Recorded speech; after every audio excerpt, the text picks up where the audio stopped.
Good morning, you beautiful people. I hope you guys are having a wonderful day today. Welcome to Rave in the Redwoods 101. In this episode, I'm going to be going over my favorite high round strategy.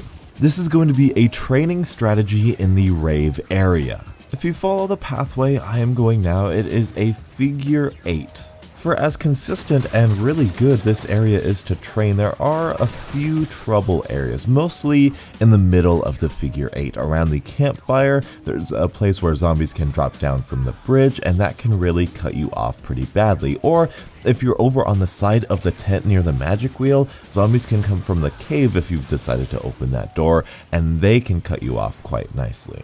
So this is a place where you're always going to want to be on your toes, always looking ahead, always thinking ahead like a good zombie player does. When you do find yourself getting cut off, when you do find yourself getting cornered, try to find your way up to the stage, up to the DJ booth, because that can distract the zombies and save your life. But keep in mind the lumberjacks will still come after you. As far as weapons are concerned, of course you are going to want the wonder weapons of this map, the crossbows, the bows, and really any of them are good enough, except for the electricity bow, the wolf bow, whatever you want to call it, the Ben Franklin. That just doesn't seem to do enough, but the Trap-O-Matic, the thunder gun-like bow, and the acid rain, really good choices for high rounds. As far as regular weapons, we do have a good variety here. We have the Karma on the wall nearby, we have the Type 2 on the wall nearby, and we have the Reaver on the wall nearby. But if you want to get a box weapon as well as double pack-a-punch it, which we can do here in Rave in the Redwoods, those are very viable with a strategy that I'm going to give you later in the video. But you can never go wrong with those wall weapons. Moving on to perks, of course you're going to want Quick Revive and Juggernog.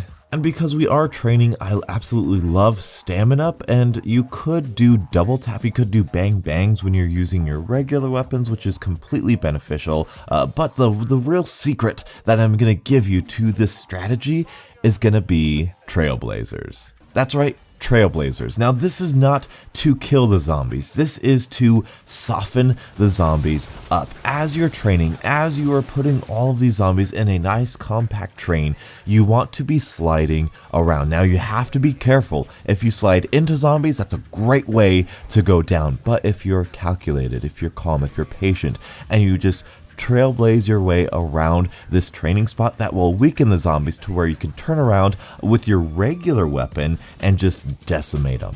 Aim for the head, they're weaker. This is a great strategy all the way out into the 30s, which is actually very good for Infinite Warfare zombies. Now, of course, like Quickies, Speed Cola, Mule Kick, very good choices. Also, some things I would avoid, PhD Bomb Stoppers, really not that great. Slappy Taffy, not gonna get you so far, but the other perks that I mentioned, really solid perks. Talking about equipment, the one equipment that I find most beneficial is either the Rewind Grenade or the Repulsor. If you don't know how to get equipment here in Rave in the Redwoods, there's the little trials on these little posts here. Hopefully you guys can find those around the map, and they will tell you which piece of equipment that you're going to get. It's just like the challenges in Zombies in Spaceland, but once you complete them, you just go up to the post and you get the special equipment. I believe they replenish once every other round, so if you use a piece of equipment, you just have to survive one round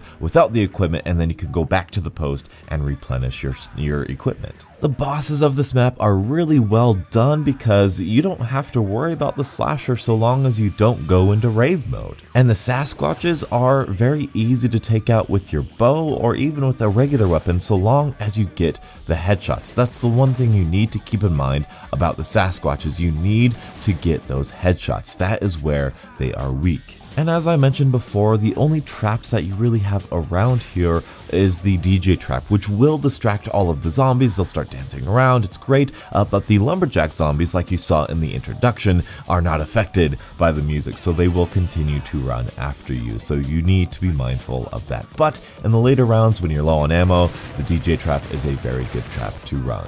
As far as any alternative strategies here in Rave in the Redwoods, this is not by any means the easiest training spot. The easiest training spot has to go to Turtle Island, the boss battle area. This is such a big, wide open area. It's so incredibly easy. However, for me personally, you do have Pack-a-Punch there, but there's no wall weapons, there's no mystery box, there's no reason, there's no perks, there's no trap, there's nothing over there. So if you want to do anything, you need to take the zip line over and go get whatever you need to do. If you go down and you're far away from everything, it's just too far away for me personally that I like to train. Plus, it's kind of easy, so I prefer the Rave area just to spice it up a little bit. So hopefully you guys have enjoyed. Hopefully you have some more confidence here in Rave in the Redwoods to go for those high rounds. This is the most, I want to say, classic zombies map that Infinity Ward has given us. You know, Rave or Zombies in Spaceland, that was fun, great and all,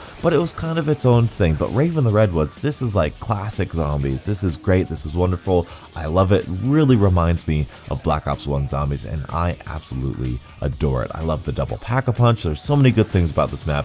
I wish I could say them all here, but I have to go. Thank you guys so much for watching yet again. Until the next absolutely beautiful Zombies morning, I'll catch up with you guys later. And as always, stay beautiful.